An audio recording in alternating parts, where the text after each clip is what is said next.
So the Twins were on a roll heading into Saturday's game at Yankee Stadium. They had a 9-run first inning en route to an 11-2 win to kick off the series, a comeback to win 4-3 in Game 2 with Carlos Correa driving in 3 runs. The offense was getting it done, so was the pitching, but Yankees starter Domingo Germán had a little something to say about that. Through the first 3 innings of the game, Germán was dealing. He'd strike out the side in the first, record another punch out in the second, and then get 2 more in the third. So he comes off the mound for the third inning and has a pretty long sticky substance check with the umpire along the first base line. The umpire walks him back to the dugout, and then before the top of the fourth inning, there was an even longer check happening. For some clarification, umpires can check pitchers for illegal substances at any time, even before an inning. There would be a whole meeting out in front of the Yankees dugout involving every umpire, Domingo Germán, Yankees manager Aaron Boone, and a couple other players. It looked relatively intense, that is until they all split and Germán was able to go back out on the mound, continuing his outing, and that's when Twins manager Rocco Baldelli came out to argue, stating his case that Germán should be ejected, only to get himself ejected. So what it looks like is that after the top of the third inning, the umpire found some sticky stuff on Germán's glove and hand, told him to go wash it off, got checked again and was still relatively sticky, at least too sticky, yet was able to go back out and pitch. So that's why Rocco Baldelli and the Twins were confused and angry.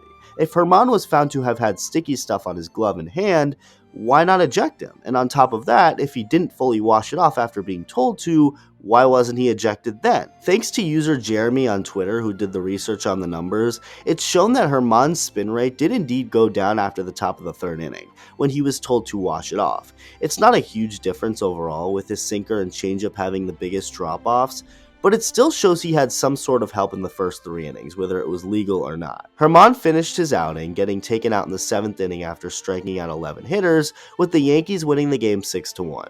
After the game, Twins manager Rocco Baldelli says that his issue was the fact that Domingo Germán was warned for having too much rosin and then was not ejected after failing to comply with the warning. So it wasn't spider tack or anything like that obviously, but the umpires found him to have too much rosin, and after not fully complying to get rid of it all, he still wasn't thrown out of the game, which is what had Baldelli furious. This is what Germán had to say about the situation through his translator. When I went back out, the discussion, it was intense. There was a moment there where maybe I felt that things were gonna get out of hand, but I was able to explain and tell them, like I have a rosin bag that's in the area of the dugout, where I sit all the time, and he was able to talk that over, understand and reason, and he was able to listen to what I was saying. He discussed that with the rest of the umpires, and they said, okay, fine, go back out there and pitch. So yeah, kind of a weird situation in the Bronx on Saturday. Let me know what you think. Thank you for watching, and I'll see you in the next video.